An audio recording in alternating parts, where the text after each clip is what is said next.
Mr. Smith. Thank you so much for coming in today. Thank you for having me. I'm so interested to hear on how my son's doing. Well, first of all, I want you to know that Richard is a highly motivated student who is really excited to participate in class. He brings a positive attitude to the classroom, and he really has become a strong leader and helps out the other students.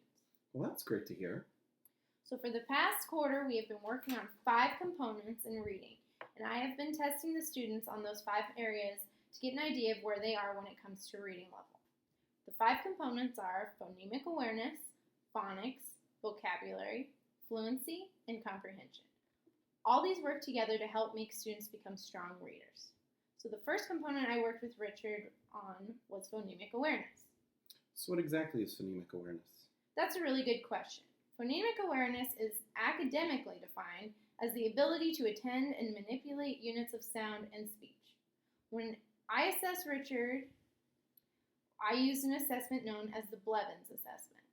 During this assessment, Richard and I looked at 6 different categories, such as rhyme, oral segmentation, oddity tasks, oral blending, and phonemic manipulation. Overall, your son did very well in this section, although he may need some more practice when it comes to syllables. So I would suggest maybe when you are reading with him at home, playing a game where, as you're reading, Richard claps out the syllables of the words that you read. That sounds like a great idea. This will definitely help reinforce what we've been working on in the classroom. Next, we've been working on phonics. Phonics takes your son's phonological awareness skills and applies it to when he actually sees words and letters on paper. During our formal assessment, we used a nonsense word test, where he has to look at nonsense words and read what he sees. Again, your son did very well in this section. The only pattern I was able to see when it comes to the test was that he tends to drop letters when he reads multisyllabic words. I have come up with a plan where he is tested on this portion continuously, and I will continually monitor to make sure that he is reading the whole word instead of dropping all the letters. Sounds good. Following the phonics test, we then tested Richard on fluency. He is again very strong in this section.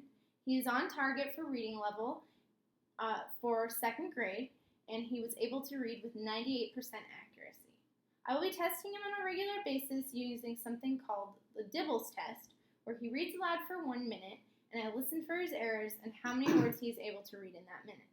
Do you and Richard read at home out loud? He reads books often when we're at home, but he tends to read alone rather than together. Well, it's really great that he enjoys reading. Based on these assessments, it's clear he really likes it. Maybe to push him to the next level, you could sit down with him at home and listen to him read aloud while he's reading some more challenging, higher-level books. That sounds like a great idea. Now, the last 2 assessments we are going to be talking about have been said to have a very strong reciprocal relationship with one another, and those are vocabulary and comprehension. Vocabulary is defined when a reader has the ability and knowledge of the words and their meaning and their specific meaning. Richard did very well during this section. He was able to get up to a level 4, which is above average for our classroom. To push him farther, I will be challenging him individually by giving him 3 higher level vocabulary words each week. Maybe you could be working with him at home as well and encouraging him to use these words while he's at home to reinforce his vocabulary skills. That sounds great. Great. So finally, we're at the last component, comprehension, which, like I said, is supported best when the students have a strong background of all the other components we discussed.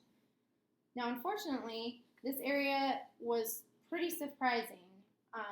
During this assessment, Richard did really struggle to read the short story that we had. He read the short story, and then as soon as he was done, I asked him to tell me what happened in the story, and he needed a lot of assistance when it came to retell. So what can I do to help support him in this area? That's a really good question. I would suggest when you guys are reading at home that you start asking him questions as the story is going along. The better he gets and the more he progresses, progresses, start waiting until the end of the story to ask him questions. In the classroom, I'm going to be modeling how to pick out main ideas in the story while he is reading, as well as using more visuals that can help the students, like Richard, write down the main ideas instead of the minor points in the story. Okay, so where exactly is my son overall? Overall, Richard is on target for second grade in all the components and showing strong signs that he's going to be a great reader. If we work together and support him in his minor struggles, I'm sure he can progress even further. Well, thank you so much for all this helpful information. Thank you again for coming in today. It's been a great pleasure having Richard in my classroom.